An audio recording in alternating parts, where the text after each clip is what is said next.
he escogido para ilustrar el análisis de la ejemplaridad de una obra literaria del siglo XVI, que es mi campo de investigación, a la Abencerraje. Y le he titulado mi charla Dos caballeros con palabra y una dama con voz. Espero que no se me olvide aclarar por qué le he puesto este título, si no, proteste. La Abencerraje es una obra, es una narración breve, preciosa, que nos da una enseñanza que no perece y que al mismo tiempo tuvo tanta fuerza literariamente, porque es muy bella ese relato breve, que abrió la corriente de maurofilia que caracterizó a la segunda mitad del siglo XVI y que dura hasta la expulsión de los moriscos, hasta 1609, luego ya no se puede. Pero en esta segunda mitad del XVI nos encontramos con romances moriscos. No hay más que recordar cómo Lope se disfrace tanto de pastor como de moro, tanto Esbelardo como Zaire. ¿Y cómo se les ocurre? Y si vamos a Guzmán, nos encontramos que en la primera parte de Guzmán de Alfarache, en 1599, hay una novela morisca, Oznín Baja. Y también están las guerras civiles de Pérez. Es decir, tanto en la novela como, y sobre todo en el romancero, que es muy rico, parece toda una corriente donde el moro es igual tratado que si fuera cristiano. Es un caballero que se convierte en el protagonista de las historias amorosas y que tiene indudablemente un partener, una amada, también mora.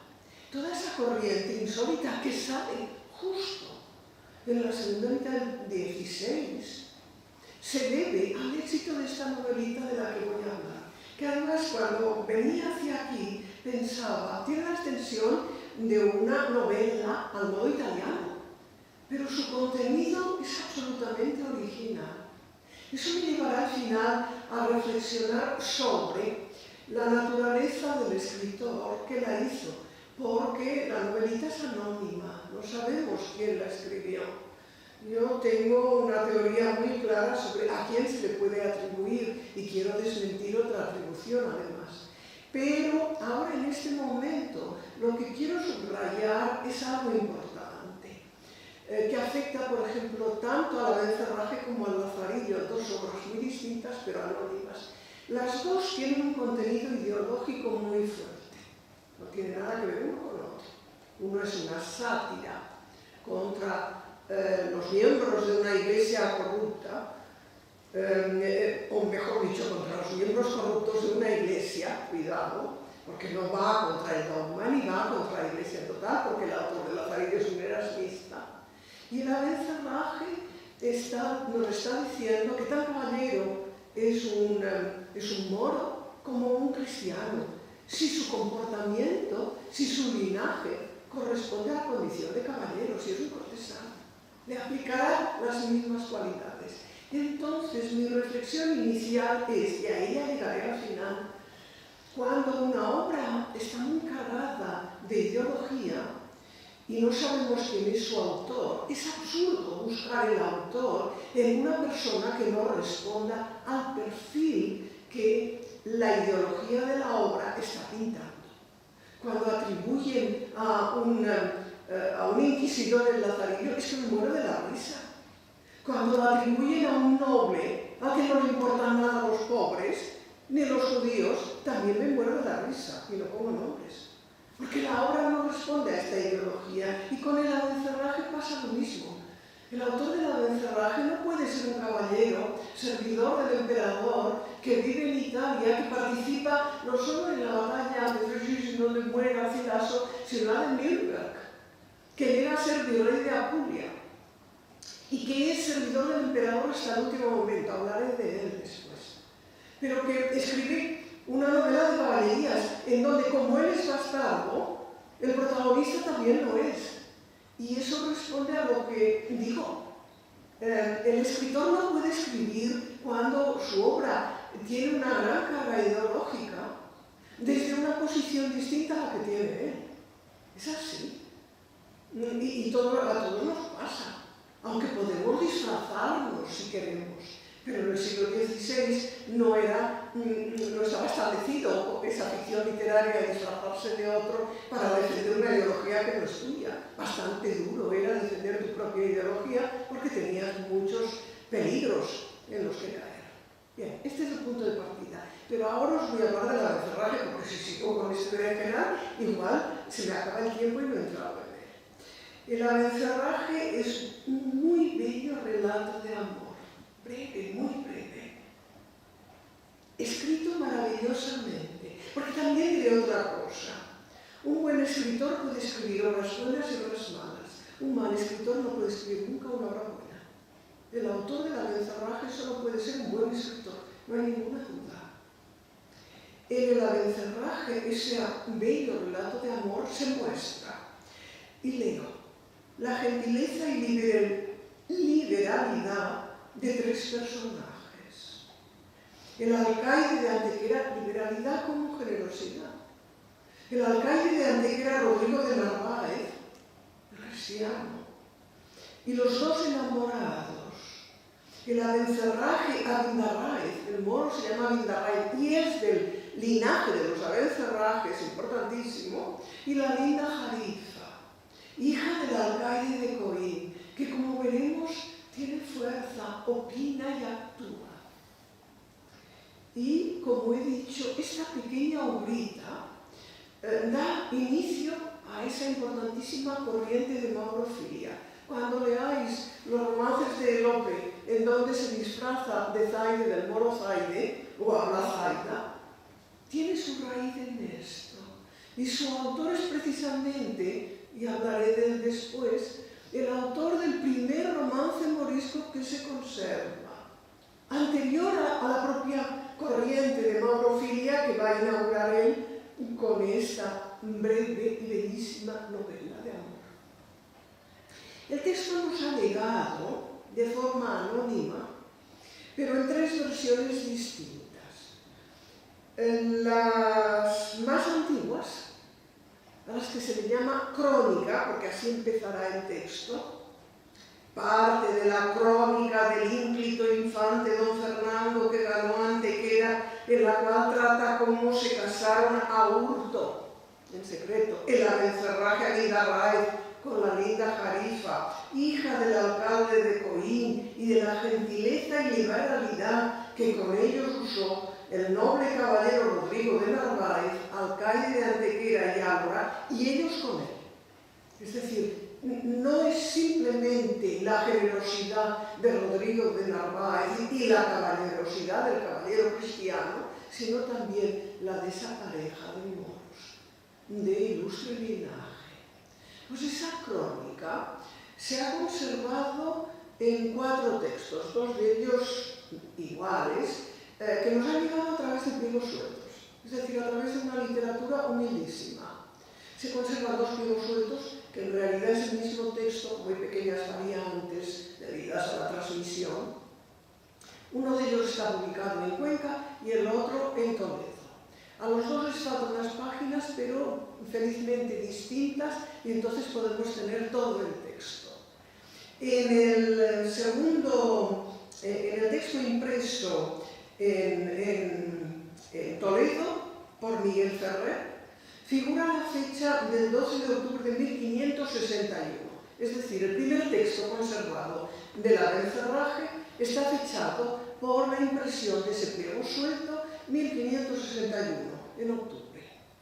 Pero luego, curiosamente, nos ha llegado a través de su inclusión en la segunda edición de la Diana, no en la primera de Valencia, sino en la segunda de Valladolid, aunque figura al comienzo también la fecha 1561, en el colofono aparece 1562, y además Jorge de Montemayor sí que fue él, según la editora, enseguida la nombraré, que ha hecho una edición magnífica, quien reelaboró esa crónica y quitó algunas cosas, modificó otras, puso algunos poemas.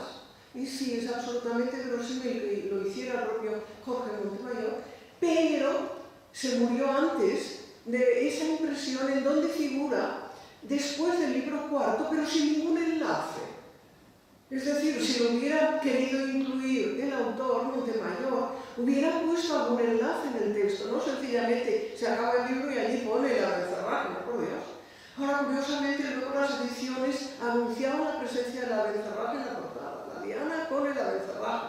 Por ejemplo, un gran personaje muy interesante, gran divulgador de la literatura española en Italia, se llama Alonso de Ulloa y murió en la cárcel de Venecia en 1570. Parece ser, dicen los historiadores, como espía. Yo tengo otras teorías, pero podría ser también. Y Alonso de Ulloa imprime en 1568 la Diana en Venecia y la anuncia desde la portada que lleva la Abencerraje. Es decir, era ya un reclamo para los lectores. Parece dentro de una novela pastoril. Pero este no es un fenómeno tan raro. Es raro que aparezca allí sin más, sin una conexión. Eso sí. Pero fijaos, el que un personaje cuente otra historia sí que tiene una larga tradición. No tengo más que recordaros el Quijote. Como el curioso impertinente está metido dentro porque se lee. Es decir, no es raro. O en el Guzmán de Alfarache aparece esa historia contada al final de la primera parte y también aparecerá al final de otros libros otras historias contadas. Pero son los personajes los que los cuentan. Lo que no tiene sentido es que aparezca sin más al final del libro cuarto de la Diana, no en la primera edición, sino la de la segunda, puesto sin más. Es decir, ¿qué debió pasar? Pues que Montemayor estaba trabajando con el texto y quien editó la segunda edición de la Diana lo tenía entre las manos, entre los papeles que debía dejar Jorge de Montemayor, y dijo, esto lo está escribiendo, lo pongo aquí. Pero no tiene sentido que fuera el propio Montemayor, que por otra parte, como os digo, se había muerto un año antes. Pero hay un tercer texto. Este texto vamos citando las fechas para que veáis. 1561, la fecha del pliego suelto. No quiere decir que se escribiera en ese tiempo. Es cuando nos llega un pliego suelto con el texto que tiene además otra característica interesantísima. Tiene una dedicatoria. Una dedicatoria a un señor aragonés, Jerónimo Jiménez de Embún, protector de los moriscos, que había sido baile de Aragón hasta 1548, se lo dedica a él y a su mujer, la bella Blanca de Sesé, en fecha muy cercana a sus responsables, 1548. Pero aparece impreso, como digo, en el pliego suelto en 1561. Pero el pliego suelto es anónimo, no aparece nombre de autor. Entonces, primera incongruencia. ¿Cómo un texto puede tener una dedicatoria a un noble siendo anónimo? Es que es tonto. Ningún anónimo se dedicaría a poner una dedicatoria a alguien de quien no puede recibir mercedes porque no aparece su nombre. Y vemos, por lo tanto, que en su origen el texto no debía ser anónimo.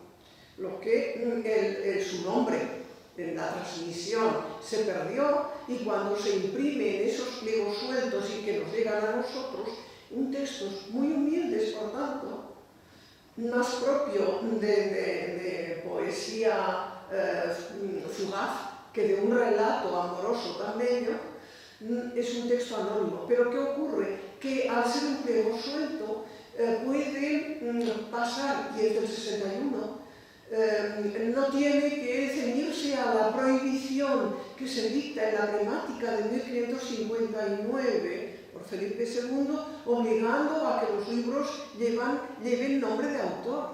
Se prohíbe el anonimato. Es decir, quieren que la persona sea responsable de lo que escribe. Todo esto no hace falta que glose que hay toda una persecución detrás y por lo tanto alguien tiene que dar la cara. Bueno, la verdad es que está muy bien porque cuando nos encontramos con un panfleto anónimo no nos gusta porque no se hace cargo la persona que lo ha puesto de lo que está diciendo, ¿no? Eso es lo que querían, que se hiciera responsable de lo dicho. Pero como es un pliego suelto, no tiene que seguir las normas de una impresión y puede, por lo tanto, publicarse como otros muchos pliegos sueltos en 1561, después de esa temática del 59, como un texto anónimo. Vais viendo cómo el texto es realmente raro en su transmisión. Pero no solo aparece en los dos pliegos sueltos, que en realidad es uno, es la crónica, y en el texto incluido en la Diana de la edición de Valladolid de 1562, según su colofón, sino que también aparece una tercera versión, porque el texto que aparece en la Diana tiene variantes con respecto al publicado en el pliego suelto. Y esta tercera versión también tiene variantes con respecto a los otros dos. Aparece la versión, otra segunda o tercera versión impresa al final del inventario de Antonio de Villegas, un volumen misceláneo con diversas obras que se publica en 1565 en Medina del Campo. Y se ha impreso siempre esto, en la edición que hizo López de Estrada, muy interesante, junto con romances moriscos, en la vieja catedral de hace mucho tiempo. Se publicó la versión de Antonio de Villegas. Y por primera vez ahora, hace muy poco, Eugenio Fosalva hizo una espléndida edición de la Bencerraje en la Real Academia, en el 17.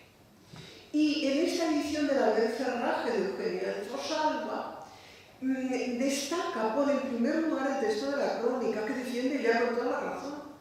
El texto de la crónica es el que está más cerca del original, si no es exacto al original, casi.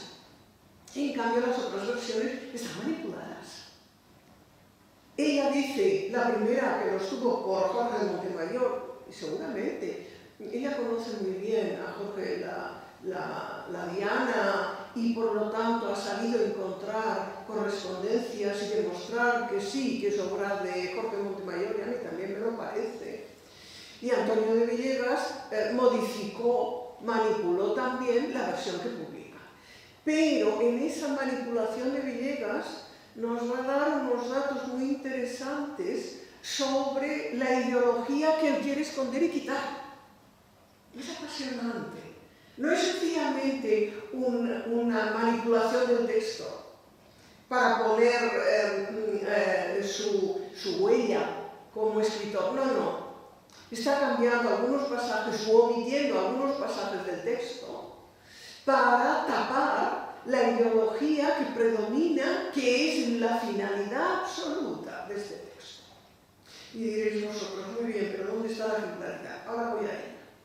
Y dejo la manipulación y las versiones que hace Antonio de Villegas, los cambios, para ir a la historia que cuenta el texto, que es lo que nos va a dar la emoción de lo narrado, la belleza de lo narrado, y al mismo tiempo de dónde vemos, dónde aparece la ejemplaridad y de qué tipo. Muy interesante. Como os decía, que la crónica, dice la crónica, en el texto de Villegas, en vez de poner dice la crónica, dice el cuento. Ya veis la posición del autor, alejándose del contenido, poniéndolo, no es lo mismo dice la crónica que dice el cuento, y por lo tanto está manipulando el texto. Y además está queriendo tapar la ejemplaridad de ese texto según la ideología de su autor. Dice la crónica que en el tiempo del infante don Fernando, como antes os leí, que ganó Antequera, fue un caballero que se llamó Rodríguez de Narváez, notable en sus virtudes y hechos de arte. Yo siempre que voy a Antequera, es una ciudad maravillosa que recomiendo ver. Me voy a saludar a Rodrigo de Narváez. Le digo hola, sea o no sea el de la Bencerraje, pero mi reverencia hacia Rodrigo de Narváez es total. Acompañó al infante don Fernando en la conquista de Antequera. Se hizo muchas veces peleando contra moros, cosas de mucho esfuerzo y valentía. Mayormente en aquella empresa y guerra de Antequera, donde hizo cosas de mucha memoria. Y luego empieza ya diciendo, sino que esta nuestra España tiene tan poco el esfuerzo por ser de tal natural cosecha que le parece que todo lo posible es poco. Es gracioso porque todos nos flagelamos ya desde entonces, ¿no? Dice este caballero, en aquella guerra, tanto el servicio de su ley y de su rey, veis cómo es un canto a la valentía, al esfuerzo de Rodrigo de Narváez. El rey lo premia, que después de ganar la villa, lo hizo alcaide de ella, de Antequera, porque pues había seguido tanta parte para ganarla, pues también para defenderla. Hizo también alcaide de Ágora, que es donde vivía la mayor parte del tiempo. A lo más ordinario residía en Ágora, porque está cerca de la frontera con los moros. Y allí tenía siempre 50 escuderos hijosdalgos a los gajes del rey para la defensa y seguridad de la fuerza. Tenían todos tanta virtud y esfuerzo en su capitán, como veis está haciendo una alabanza absoluta de Rodrigo de Narváez y de los escuderos de los caballeros que lo están rodeando, que ninguna empresa les era difícil. Y así, todos los rebates y escaramuzas que tenían con los moros ganaban honra y provecho, de que andaban todos ricos y contentos siempre. Tenía el alcalde, y ahora os leo esta frase por lo que veréis, sus espías entre los moros que le avisaban para lo que había de hacer, y así no perdían coyuntura en ofender a sus enemigos y defenderse de ellos. Villegas quita esa frase. No quiere que tenga espías entre los moros, porque le parece que desmerece el valor del caballero. En lugar de verlo como un estratega, hombre, es que hay que tener espías para enterarte. Lo estamos viendo continuamente, ¿no? En esta espantosa guerra que nos ocupa nuestros días, y yo con gran sorpresa siempre leo: el servicio secreto británico dice tal cosa. Digo, caramba, ¿y dónde tienen los espías? Los ingleses. Pues lo saben, ¿no? Entonces, Rodrigo de Narváez tenía espías y a Villegas no le parece bien esto y quita la frase. Nada de espías.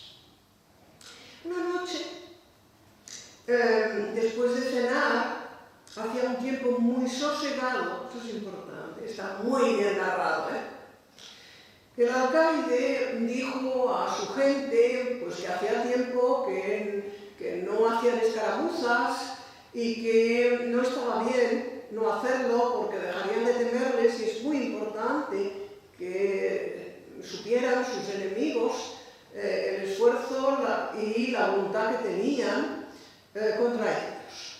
Entonces se lleva consigo a unos fieles escuderos, soldados suyos, y hacen dos grupos. Él va con 4 y hay otro grupo de 5, y se separan en una encrucijada. Y Rodrigo de Narváez les dice: si tenéis algún apuro, tocáis el cuerno y vamos en vuestra ayuda. Entonces se separan. Y el grupo en donde no está Rodrigo de Narváez, pues está muy bien narrado, es un narrador de raza, porque lo que decía Chekhov es absolutamente necesario siempre. Si sale un clavo al comienzo de un relato, el protagonista tiene que colgarse de ese clavo al final. No puedes poner algo que no tenga una función. Si se dividen en dos grupos, ¿por qué es? Pues porque el grupo en donde no está Rodrigo de Narváez van tranquilamente y de repente se esconden porque oyen que se acerca alguien. Se esconden y ven venir un caballero, un gentil moro en un caballo ruano. Ellos se emboscan en la espesura de árboles y esperan a ver quién llega. Y viene una descripción del moro. El moro era grande y parecía bien a caballo. Empieza un retrato magnífico del moro. Y ahora se describe cómo iba vestido, que da lugar también a que todos los personajes moros de nombre moro que aparecen en el romancero se caractericen también por su atuendo. Traía vestida una marlota de carmesí y un albornoz de damasco de la misma color, todo bordado de hilo de oro y plata. ¡Qué elegancia!, ¿no? En la cinta traía una hermosa cimitarra y traía una daga grande, y el brazo derecho arremangado, y en la mano una hermosa y larga lanza de 2 hierros, y en su cabeza una rica toca Tuneci. Es decir, el escritor conoce muy bien el vestido árabe de un caballero y se dedica a retratar minuciosamente el atuendo, que tendrá esa consecuencia, como os digo, siempre que aparece un moro.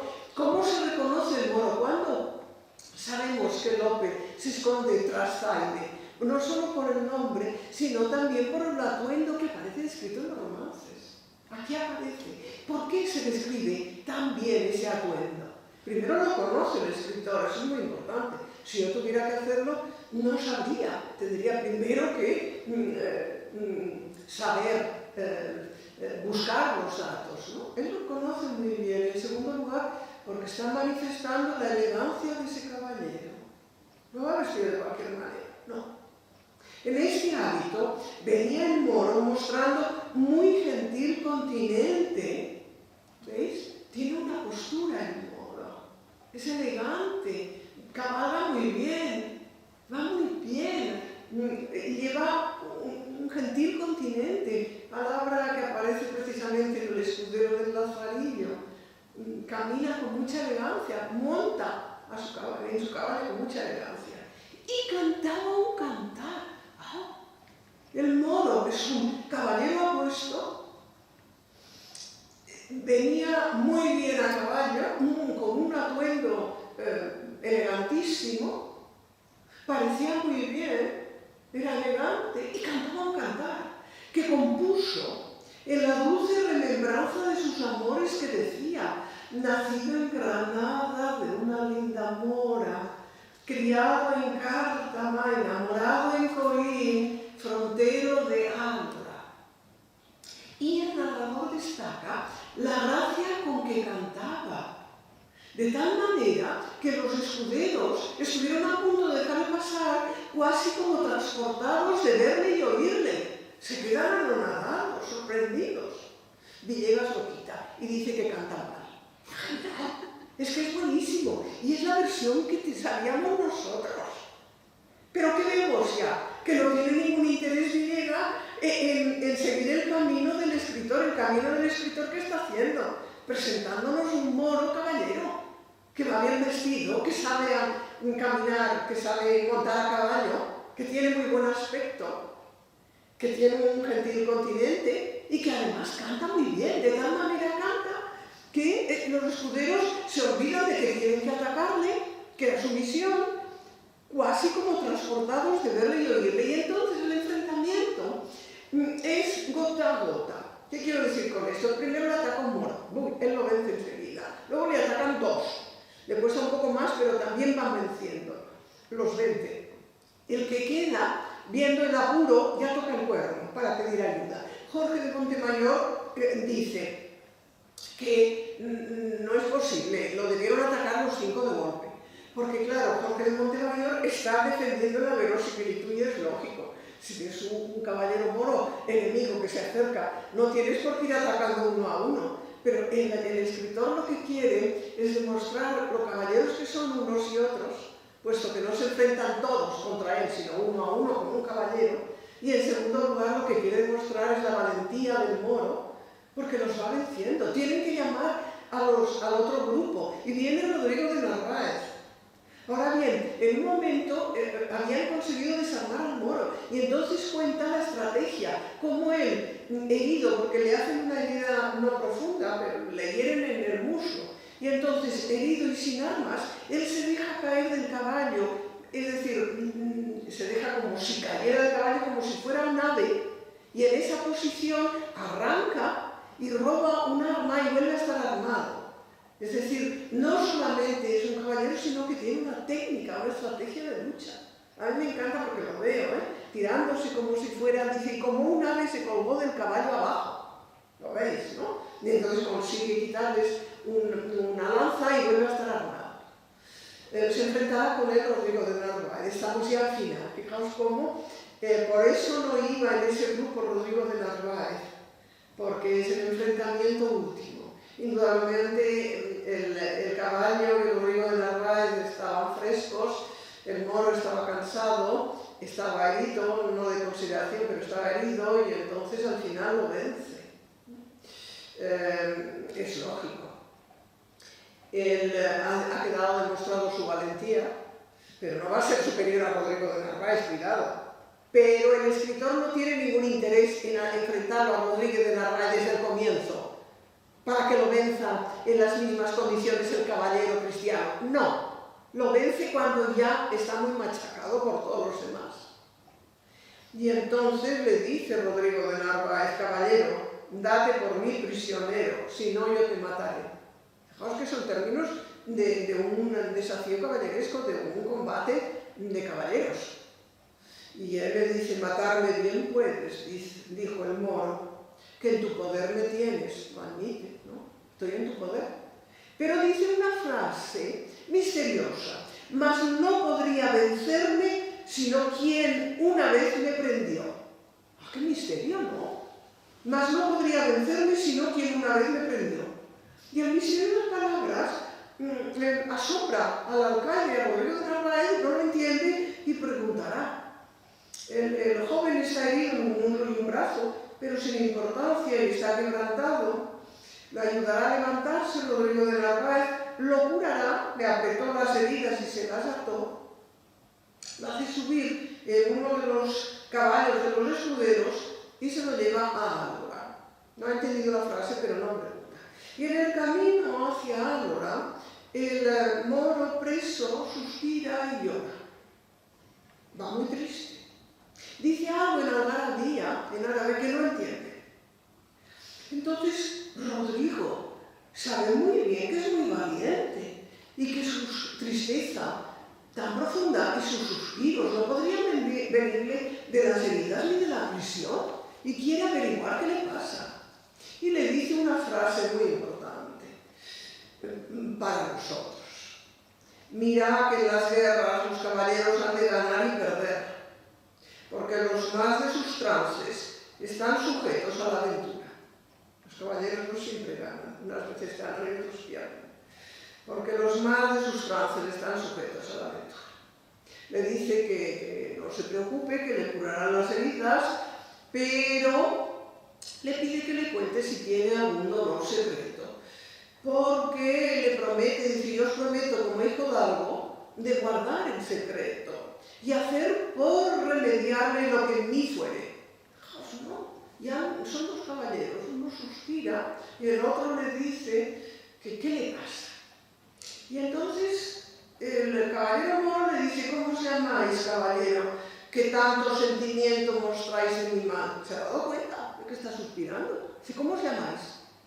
Y él dice: a mí llaman. Eso es muy importante. El otro día tenía que hablar para una cápsula que llaman en la tele y me dijeron: tienes que decir quién eres o si quieres cómo te llamas. Y yo no dije: yo soy Rosa Navarro Durán. Yo dije: yo me llamo Rosa Navarro Durán, porque había leído a Rodrigo de Narváez el Abencerraje. Y dice Rodrigo de Narváez: hay que aprender de los textos. A mí llaman Rodrigo de Narváez, no es Rodrigo de Narváez.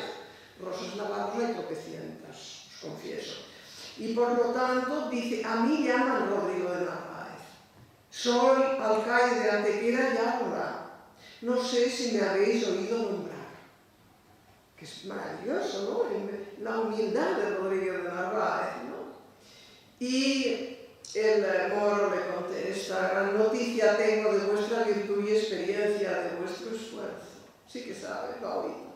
Está muy contento de que sea él. Y entonces le dice que por favor se aparte para hablar con él y que le contará su historia. Y comienza el relato del moro. Y ahí, como veis, hemos podido ir sacando ejemplos, ¿no? No estamos ante una escaramuza de un cristiano, de un noble caballero cristiano contra un moro que encuentra por el camino. No. Ya nos hemos dado cuenta de que el moro es un caballero, pero no sabemos quién es. Y le va a contar a Rodrigo de Narváez quién es. Y para ello le va a contar quiénes son los Abencerrajes. Los Abencerrajes eran un linaje muy ilustre, que fue mal quisto contra el rey por unos envidiosos, la misma historia siempre. Y el rey creyó a esos envidiosos y los condenó a la muerte. Solo se salvaron dos, les quitó les quemó las casas, les quitó las haciendas, todo.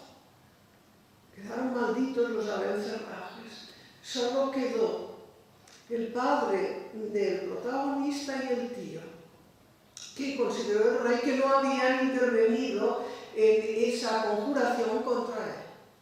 Ahora bien, les dijo que si tenían un hijo, si tenían hijos, tenían que criarse fuera del territorio para evitar que naciera de nuevo una rebelión. Y por lo tanto, el Abencerraje cuenta como él, y si tenían hijas, tenían que casarse con gente de fuera, que es una estrategia también, Esto indica mucho, cuidado, Cuando el linaje ha sido maltratado, hay que ir con cuidado. Y entonces cuenta cómo él es un Abencerraje, se llama Abindarráez, y su padre lo mandó a criar a Cártama, en la frontera con los cristianos, porque el alcaide era amigo suyo. Ese alcaide tenía una hija de la edad de la Abindarráez, ya vemos ahora, cuando había nacido se había muerto su madre en el parto, era una niña preciosa, única, al que se crió como hermana de ese modo Abindarráez, del Abencerraje al que su padre lleva a esa zona obligado por la ley del rey. Y empieza ahora la historia amorosa. No pueden vivir uno sin el otro, y es esa unidad narrativa que es el amor entre niños que se creen hermanos. Es el amor entre hermanos. Hasta que llegan ya a la adolescencia y entonces a Abencerraje no le gusta nada que Jarifa, el nombre lo sabemos mucho más adelante, pero lo digo ya ahora, sea su hermana. Hasta que por fin, con averiguaciones, ve que no es su hermana, y ahí tiene una gran alegría los dos, pero empieza entonces el tormento rabioso del amor. Y el Abindarráez, el Abencerraje, va describiendo escenas amorosas, una de las cuales diré después, preciosas, en donde demuestra que el escritor había leído a Ovidio, había leído a Boccaccio, con la Fiammetta y el Filócolo, había leído a Garcilaso, y luego veremos, y también estamos viendo, pero veremos más, que había leído el Cortesano. Es decir, es una persona con una solidísima formación, que conoce muy bien los escritores italianos, y también a Ovidio, y también a Garcilaso. Entonces, utiliza esos conocimientos de sus lecturas en la narración bellísima de esa historia amorosa, que acabará con el desespero de los dos, porque nombra el rey alcaide de Coín al padre de Jarifa, y entonces él se va a marchar, el padre se va a marchar con su hija, y se van a separar los enamorados. Y ahí es cuando Jarifa, no oímos aún su voz, pero interviene diciéndole a su amado que ella le avisará cuando su padre se haya marchado o esté enfermo, para que vaya, se casarán secretamente, en el matrimonio secreto prohibido en Trento en esos años, pero que sigue presente en muchas historias novelescas, y se marchará con él. Es decir, está dispuesta Jarifa a marcharse con su amado sin el consentimiento de su padre. Ya vemos una mujer, porque no es él quien se lo dice, es ella. Y entonces él se queda en Cártama esperando que su amada le avise. Y, en efecto, llega el aviso a través de una criada que vaya esa noche, que se desposarán porque su padre se ha ido a Granada a ver el rey. Y era el momento en que el Abencerraje iba tan elegante y tan contento porque iba a desposarse con su amada. Y entonces se lo cuenta a Rodrigo de Narváez. Y Rodrigo de Narváez dice que es un caso que no puede esperar. Y le dice que si le da su palabra, de ir, casarse con su amada, pero al tercer día regresar a la prisión, lo dejará libre. Y el Abencerraje dice que por supuesto, dice que inmediatamente volverá y se pondrá como preso al tercer día. Y Rodrigo de Narváez le dice a los suyos que él es fiador lo deja libre, pero él es fiador de él. Para que no murmure, Rodrigo de Narváez es el que tiene la palabra, dice: yo soy fiador de él, él me da la palabra de que volverá al tercer día. Y vemos al Abencerraje cómo se va a reunirse con su amada, que estaba ya muy inquieta porque tardaba. Y entonces viene la noche de amor precedida del matrimonio secreto. Mientras Villegas hace que una dueña está presente, testigo, en su origen no hay testigo, ellos se dan unas prendas como muestra del compromiso que adquieren, se desposan y viene la noche de amor. Cuando acaba la noche de amor, empieza a suspirar el moro del Abencerraje y Jarifa, allí aparece su nombre. Piensa que es que ya se ha arrepentido y se preocupa muchísimo, se desespera. Ahora bien, él le va a contar lo que pasa y acabará diciendo: de suerte, señora mía, que vuestro cautivo Abindarraez no es también del alcaide de Álora. Si tengo que volver, os tengo que dejar. Soy un prisionero, he dado mi palabra. Y entonces llora no por irse a la prisión, sino por dejarla a ella. Y Jarifa, y eso indica que el autor del Abencerraje había leído El tirante blanco en su traducción de 1511 de Diego de Buñuel, le dice: yo tengo la llave de las riquezas, como Carmesina, que también tiene la llave de las riquezas de su padre, el emperador de Constantinopla. Si yo tengo la llave de las riquezas, vamos a poder conseguir riquezas y yo voy a pagar tu rescate. Y él le dice que de ninguna manera, que le ha dado su palabra, que no hay rescate que le quite de su palabra. Pues nunca Dios quiera, le dice entonces Jarifa, que yendo vos preso quedé yo libre. Pues no lo soy. Ahora tiene la voz, oís la voz de Jarifa. Nunca Dios quiera que yendo vos preso quedé yo libre. Pues no lo soy. Yo quiero acompañaros en esta jornada.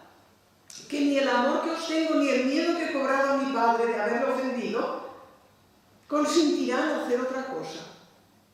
Ni el miedo que tengo a mi padre de haberlo ofendido, ni el amor que os tengo, consentirán que os deje marchar solo. No, yo no soy libre tampoco. Y se van los dos.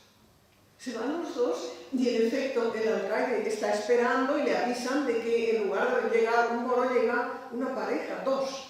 Y él sospecha lo que puede ser y en efecto se ponen a sus pies Abindarraez y la hermosa Jarifa. Fijaos cómo la ejemplaridad va quedando bastante clara, pero la subrayaré al final. No hay distinción entre el comportamiento entre un moro y un cristiano, porque no hay distinción alguna entre las personas, depende de su forma de actuar.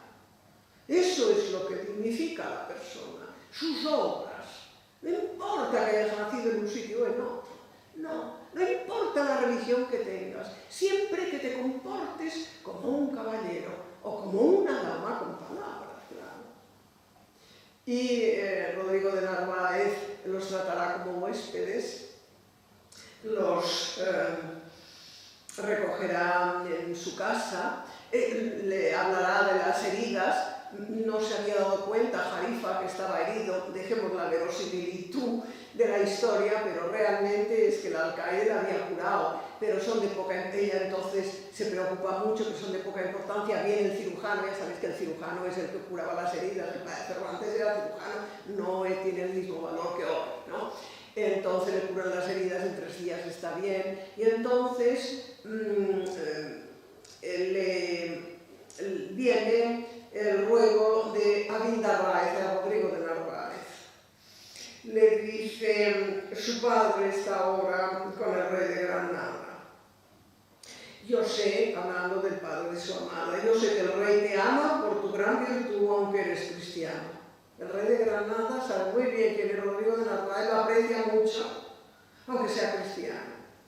Suplícote que alcances de él que nos perdone por haberse hecho esto sin que él lo supiese. Y pues la fortuna lo trajo por este camino. Le van a pedir no solo que los perdone el rey a través de Rodrigo de Narváez. Es decir, es un intermediario. ¿Por qué? Porque el rey de Granada sabe muy bien quién es Rodrigo de Narváez y aprecia muchísimo su virtud y su condición de caballero. Y además le va a pedir no solo que les perdone el rey, sino también el padre. Y el padre se resistirá a hacerlo cuando se lo dice el rey de Granada. Que recibe la carta, se lo lleva un emisario y le hace el debido acatamiento al rey de Granada, cosa que también quita Villegas, o del debido acatamiento, nada. Entonces le dice en la carta al rey de Granada: suplico a tu Alteza el remedio de estos tristes se reparta entre ti y mí, yo perdonaré el rescate de él y le soltaré graciosamente, es decir, sin dinero. Manda tú al padre de ella que los perdone y reciba en su gracia, y en esto harás lo que de virtud y grandeza espero. Y el padre no quería, porque estaba muy enfadado, se marcha y la hija se le casa a escondidas. No es que no quiera a la Abencerraje, que le parece un marido estupendo para su hija, pero lo ha hecho a escondidas, ¿no? Pero el rey le dice que perdone a sus hijos, porque cualquier cosa que le pida el alcaide de Ávila, él se lo dará. Es el rey de Granada, es decir, fijaos como el comportamiento tan caballeroso es de unos como de otros. Y el rey de Granada sabe muy bien cómo el Rodrigo de Narváez dice: lo que me pida el alcaide de Ávila, yo se lo doy. Es un enemigo.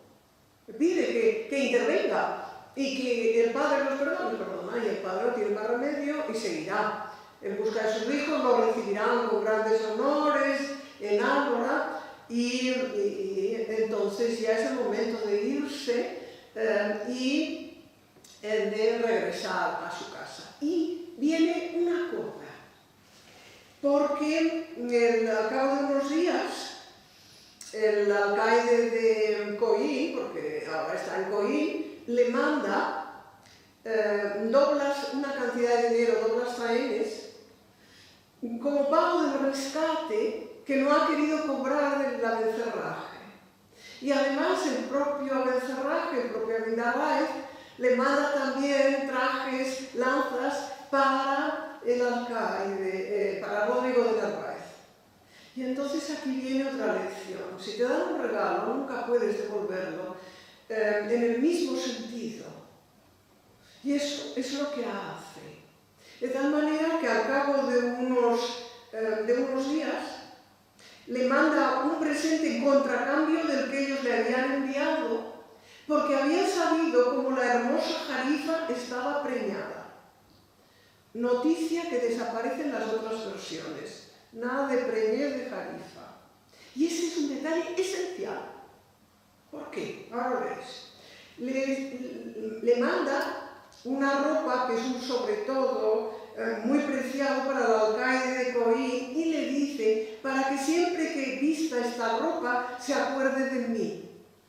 Que hay que tenerlo en cuenta en los regalos, ¿no? Esa apreciación tan fina. Y le dice: asimismo, visitaréis a la hermosa Jarifa, le dice al emisario, a su embajador, y le daréis el parabién de su preñez. Y le diréis cómo en extremo me he honrado de saber que está en términos de acrecentar un tan valeroso linaje. ¿Qué linaje va a acrecentar Jarifa? El de los Abencerraje. Ya veis. Entonces, el escritor quiere dejar como final este dato. Jarifa está embarazada, está preñada, y Rodrigo de Narváez está muy contento de que lo esté, porque va a acrecentar este linaje tan valeroso. Todo esto desaparece en las otras versiones, ¿eh? Nada de preñez de Jarifa, nada de acrecentar linajes de moros, nada de nada. Y además le dice: decirle que se acuerde que en todo tiempo seré su amigo, no faltando a lo que principalmente debo. Son enemigos, pero amigos. Y le dice además: acaba la crónica, pedida licencia, se volvieron a Álora, donde dado cuenta Rodrigo de Narváez, su alcaide, quedaron los embajadores, entendiendo en hacer correrías en tierra de moros como antes solían prósperamente. Es decir, no es que sean ya amigos los moros y los cristianos, no. Siguen con las escaramuzas y siguen ganando terreno a los moros, los cristianos. Pero eso no impide que uno y otro sean caballeros y sean amigos, aunque estén enfrentados. Eso es el gran ejemplo que nos da esta historia. Inolvidable. Yo cuanto más la leo, más me gusta. Porque tan caballero es Alabencerraje Alindarráez, y tiene palabra y vuelve a los 3 días. Era muy fácil no volver. Madre mía, ¿cuántos darían su palabra y volverían a la prisión? ¿Cuántos? Y por otra parte, el Rodrigo de Narváez se fía de él, es fiado de él, le dice que vuelva al 3er día, pero entiende la necesidad de que se marche, de que tiene que cumplir con su deber con su amada, que si no sería su desgracia. Es una historia preciosa, de verdad, en donde la imagen que nos dan es de la convivencia de estos dos linajes, moros y cristianos, de estos dos pueblos, en territorio de frontera. Y ahora viene la pregunta. Voy a mirar el tiempo, me queda poco, pero puedo seguir un poco. Entonces viene la pregunta. ¿Habéis visto la ejemplaridad? Yo creo que está claro, no hace falta subrayarlo. Tanto el linaje de los Abencerrajes, cuando describe, resulta que hacen divisas, cantan, es decir, tienen todas las características del cortesano, igual que lo hace el Abencerraje, es un cortesano. Ha leído muy bien el autor, el cortesano de Castilla y León. Y entonces, tan cortesano es Rodrigo de Narváez como el Abencerraje. Son leyes de caballerosidad, no tiene nada que ver. Son enemigos, sí. Siguen luchando unos contra otros, sí, lo dice al final. Ahora, Rodrigo de Narváez está muy contento de que Jarifa permita la continuidad de ese linaje que había aniquilado el rey por los malos informes que le habían hecho los enemigos.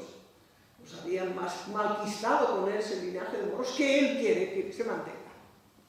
Pues bien, en todo os he ido diciendo lo que iban quitando, sobre todo Villegas. Quita lo de la crónica del comienzo.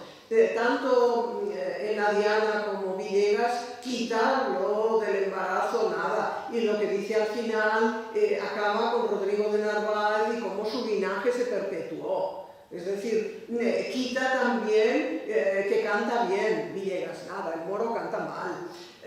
Quita que el mensajero va y le hace la debida reverencia al rey de Granada, nada. Es decir, en esa lima se ve muy bien una cosa.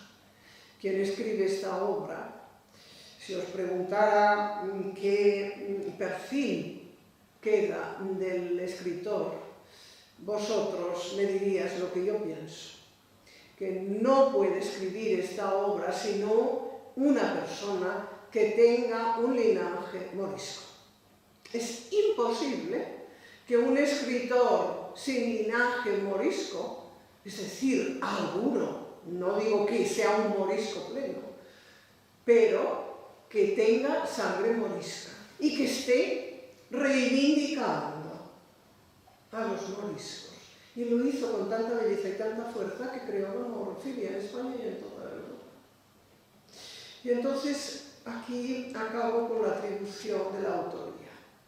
Eugenia Fosalva decía que el autor era Jerónimo de Urrea, el traductor del Orlando, el Furioso, el traductor de la Arcadia, el autor de una novela pastoril no publicada, el autor de una epopeya cantando al emperador, el autor del diálogo de la verdadera honra militar, el autor de una novela de caballerías, cuyo protagonista es un bastardo, porque era sobrino del señor a quien se le dedica la crónica. Pero una relación de parentesco no justifica esto de ninguna manera. Que el señor Jerónimo de Embún perteneciera al linaje de los moriscos, como así fue, de acuerdo. Pero que Jerónimo de Urrea, que estaba en Italia al servicio del emperador, que está vivo cuando se publica la obra, que su amigo, un amigo que le corrige el diálogo de la verdadera obra militar, Alonso de Ulloa, que se la traduce al italiano, que están en contacto continuo. Alonso de Ulloa publica La Diana y anuncia la Bencerraje, y su autor no se enterará de que le están publicando la obra y estará tan contento y que se la haya modificado. No, es imposible. No, y además cuando se publica está vivo Jerónimo de Urrea. No, cuando se publica en pliego suelto, el autor tiene que estar muerto. Es del linaje morisco y es amigo de Jorge de Montemayor. Pues bien, y además es un poeta extraordinario. Pues con todos estos elementos, escrito un artículo en donde demuestro que es el gran Gutiérrez de Cetina. Es curioso porque Gutiérrez de Cetina muere se marcha a México en el 54, viene de Italia, está un tiempo en sevillano, porque mientras que Urrea es aragonés, quien tiene que escribir esa historia de frontera tiene que ser un andaluz. Se le conoce con el nombre de Vandalio, porque es andaluz, era de Sevilla, y la palabra, el nombre Cetina, es un nombre de origen árabe. Hay textos en donde Cetina quiere decir señor. En otros textos, por ejemplo, hay una familia de recaudadores de impuestos en Granada, de origen morisco, que se llama Ceutina. Es decir, el apellido Cetina es de origen morisco. Hay una obra teatral de Jaime de Huete, aragonés, en donde aparece una criada que se llama Cetina. No dice explícitamente que es morisca, pero si es una criada que se llama Cetina, evidentemente es morisca. Gutiérrez de Cetina es un escritor magnífico, cultísimo, finísimo, cuya obra queda dispersa, no se publica en el 16, y tiene una serie de concordancias en su historia exactamente igual a la declaración amorosa que le hace la Bencerraje a Jarifa. Os leo ese pasaje bellísimo y con esto acabaré. Dice en el Abencerraje: con esto, está contando el Abencerraje su historia de amor, abajando mis ojos de empacho de lo que le dije a Jarifa, vila en las aguas de la fuente, al propio como ella era. Mira las aguas de la fuente y vi la imagen de su amada. Y a cualquiera parte que me volvía, hallaba su imagen en mis entrañas, transformada tan al natural cuanto a ella natura dibujó. Y decía yo entre mí, si me allegase yo ahora en esta clara fuente, donde veo mi señora y mi diosa, cuán más disculpado moriría que murió Narciso. ¡Qué cultura tiene! Esto lo pone en boca del moro. Bien, si vamos a la poesía de Cetina, no solo nos encontramos muchos pasajes en donde la amada está pintada en su alma, sino que hay un poema que dice: si alguna fuente, si no la podía ver, la contemplaba en plantas, flores, piedras. Cuanto vía se me representaba la imagen que en el alma amor me sella. Si alguna fuente cristalina y pura caluroso llegaba a refrescarme o por dar a beber a mi ganado, en el centro la ninfa mía mirarme me parecía, y que de mi tristura tuviese piedad o algún cuidado. Hay muchas más concordancias, pero estas las más manifiestas. Gutiérrez de Cetina se muere en México, se marcha a México en 1554, le dan una cuchillada terrible en la cara, sabemos que en 1557 está muerto, entonces es lógico que algún amigo suyo, era amigo de Jorge de Montemayor, era amigo de Jerónimo de Urrea, porque estuvo tiempo en Italia, algún amigo suyo recogería sus papeles porque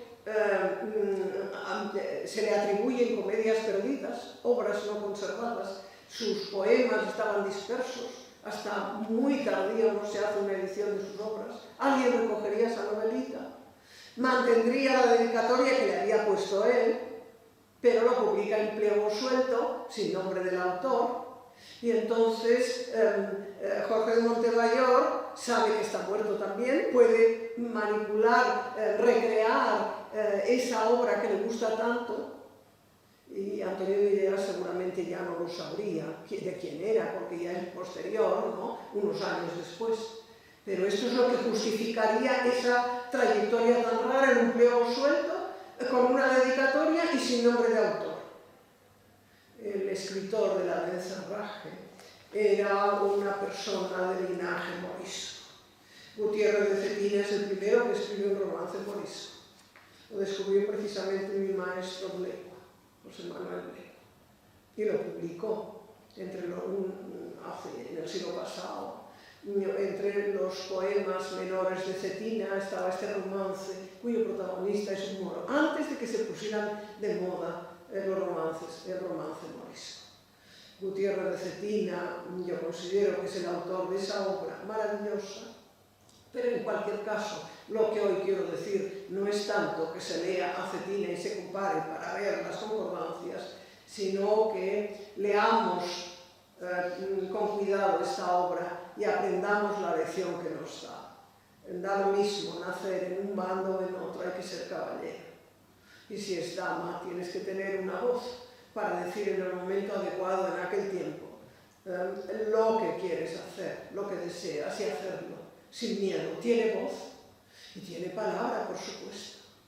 Y no tiene miedo ni a su padre ni a lo que le espera en la cárcel.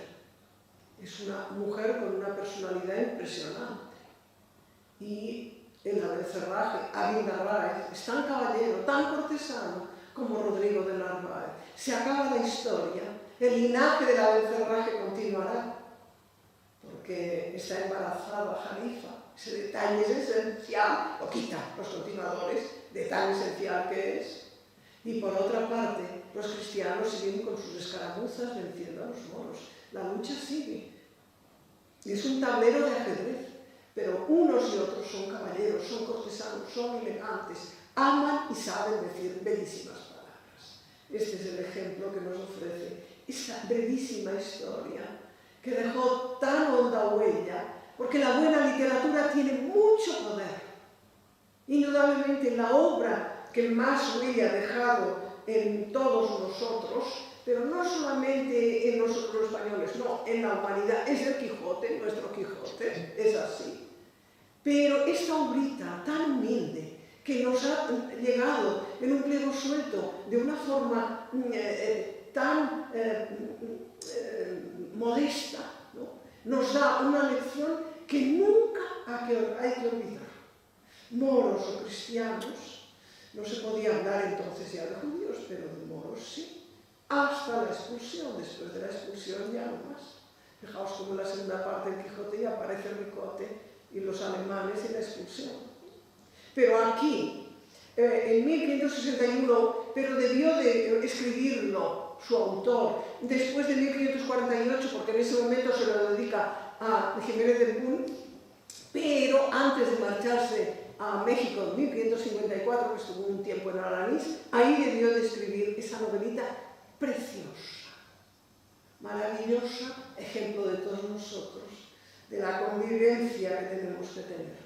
La literatura nos enseña. A veces la vida nos debe olvidarnos, pero hay que leerlo y aprender y actuar en consecuencia y ver cómo caballeros y damas tienen voz y palabra.